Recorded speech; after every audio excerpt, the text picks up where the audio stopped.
I am ready to anoint a new most important player for the Boston Celtics. Okay. Jason Tatum is the star, and Jaylen Brown's kind of the 1A, right? Al Horford, always dependable. Kristaps Porzingis, mismatch nightmare. I mean, look how important he was in the finals last year. Derrick White, my favorite Celtics player, just never puts a foot wrong, has a 30-point game in game 1 against Orlando. He was clicking on all cylinders. But the glue guy, the reason the Celtics hung a championship banner last year and have a good chance to do it again this year is Jrue Holiday. I mean, he is the glue that holds this thing together. You know, they had a championship caliber team the years leading up to him getting there and Porzingis getting there. But there's not a shot in hell you win the title last year with Marcus Smart in there instead of Jrue Holiday. Not a shot in hell. And again, I love Porzingis too, but you won 2 rounds without him. 2.5 rounds without him last year. You couldn't do that without Jrue Holiday. The plays he made in that Indiana series, him kind of pulling up the team by his bootstraps in game 2 of the Dallas series in the finals, he was the guy when things were going wrong for the Celtics. And once again, he did it in the third quarter of game 1 against Orlando. They were not playing very well in the first half. They were down at halftime. And then they crushed the team in the third quarter, which is what used to happen to them all the time, especially in the playoffs. Third quarter is arguably the most important quarter in the postseason. And that was all Celtics on Sunday, 30-18 in the third quarter, and the game's over. And that is where Jrue Holiday did his damage. Because you look at the box score and you're like, Cam, how is this guy the most important player on the team? He had 9 points in the whole game in 33 minutes. 9 points, 5 assists. He also had 3 steals and 3 rebounds, by the way. So he fills up the stat sheet a little bit. But 9 points? Are you kidding? Yep, 3 for 4 on threes. 2 of them were crucial threes in the third quarter to kind of get the team going again, lift them up from their slumber. And he was an absolute pest defensively, as he always is. Jrue is an old man now. He's in year 16, I think. He didn't have the best regular season of his career. He kind of had some load management, but he comes into the postseason and he knows this is my time. It's one of the great trades in Celtics history, and I'm not even being hyperbolic. This is a franchise that is just littered with great trades, great trade heists in their history, and Jrue Holiday is right up there. And where he did his most important work yesterday, Paolo Banchero had an awesome game. 36 points. He was the Magic's only shot, really. I mean, Franz Wagner was okay too. But 36 from Paolo Banchero in the Garden in game 1. I mean, that's pretty fantastic. But how about this? When he was guarded by people not named Jrue Holiday, 36 points, 14 of 23, only 3 turnovers. When he's guarded by Jrue Holiday, 0 points, 0 for 4 from the floor. Couldn't figure out Jrue Holiday. NBA tracking, this is from Chris Forsberg, by the way. NBA tracking had Holiday holding Magic players to 5 points, 2 of 10 from the floor. And Franz, the next best player, the next highest scorer anyway in the game for Orlando, against Jrue Holiday, 2 points, 1 of 3, 2 turnovers.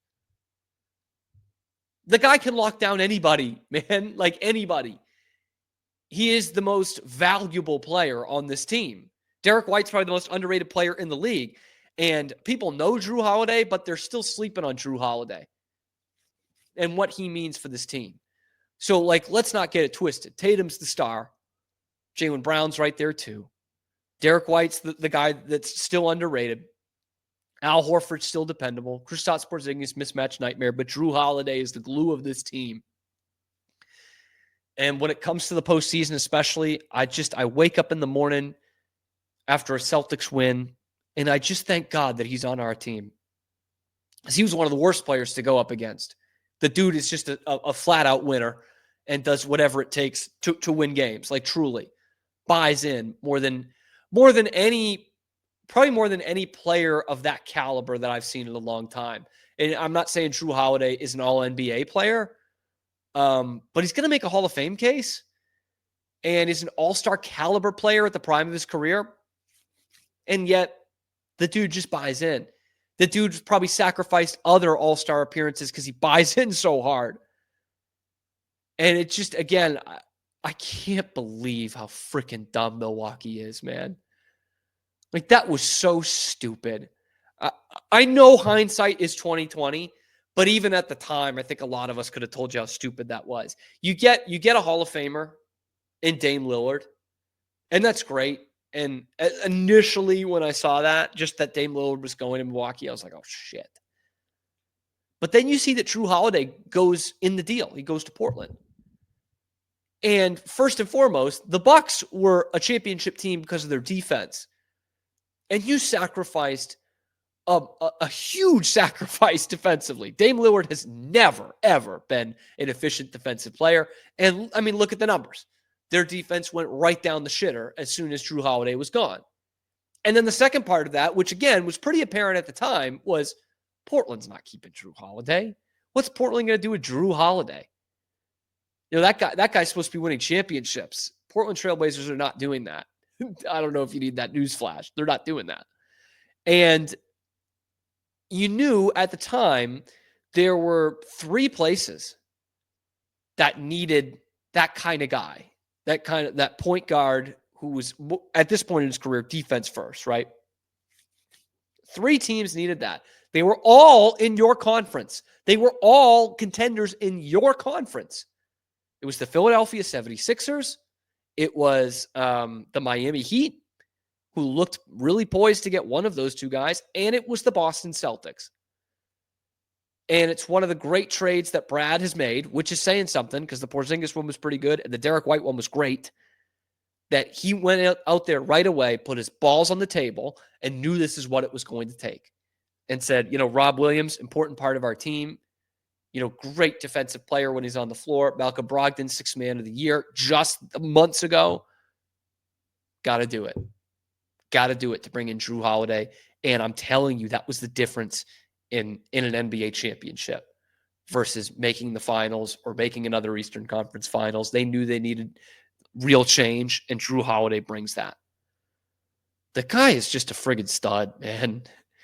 Because I should be going on and on, waxing poetic about my favorite player, Derrick White, going off for 30 and hitting 7 threes in a game, by the way, where this is the greatness of the Celtics, right? It's not any one guy, but the guys that buy in and step up, because this is the greatness right here. Jason Tatum and Jaylen Brown in game 1, 14 of 36 from the floor, 1 of 10 from 3. And they won by 17 points.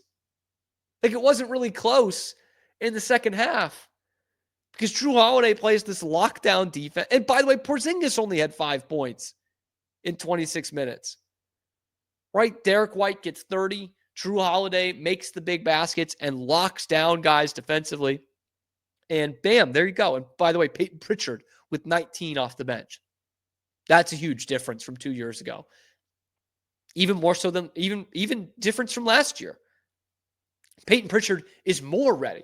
Payton Pritchard is more ready to go out there and give you 15 to 20 points off the bench. There are not many NBA teams that have someone like that every night who could do that. The Celtics have a couple. Payton Pritchard is the most likely to do that. But like Sam Hauser can get hot. He can give you 15. Al Horford, you think he can give you 15 and 10 if he needed to? Definitely could. But it's Jrue Holiday, man. This has to go down as one of the worst deals that Milwaukee's ever made. I mean, it absolutely expedited the closing of their championship window. They changed their style. It's classic NBA. They totally changed their style to chase the name, to chase the Hall of Famer, Dame Lillard, because that's what they think you need to win in this league. And if it's not the worst deal they've made this decade, it's trading fucking Chris Middleton to get Kyle Kuzma and the game he had the other day with 0 points in whatever, 28 minutes, 30 minutes, whatever it was. The new Tony Snell game, 0 points, 0 assists, 0 rebounds, just out there getting cardio. You know, 3 years ago, the Bucks were still a championship contender, maybe even 2 years ago. Right now, they're not even close. They're going to lose again in the first round. They're going to lose to the Pacers. And I know it's killing Bucks fans to see not only the Celtics raise a championship banner, but the fact they might be going for another one because of their guy, because of Jrue Holiday. I think he's the most important player on the team. Let me know what you think in the comments section below. Be sure to like the video, subscribe to the channel. We're bringing you nothing but Boston sports content every day, live on YouTube, high noon Eastern time, and then wherever you get your podcasts. I'm Cam Stuart. Zach Burke keeps us on the air. Check out the other videos on the channel, talking Celtics and all the other Boston sports teams, and get involved by subscribing and getting in that comment section.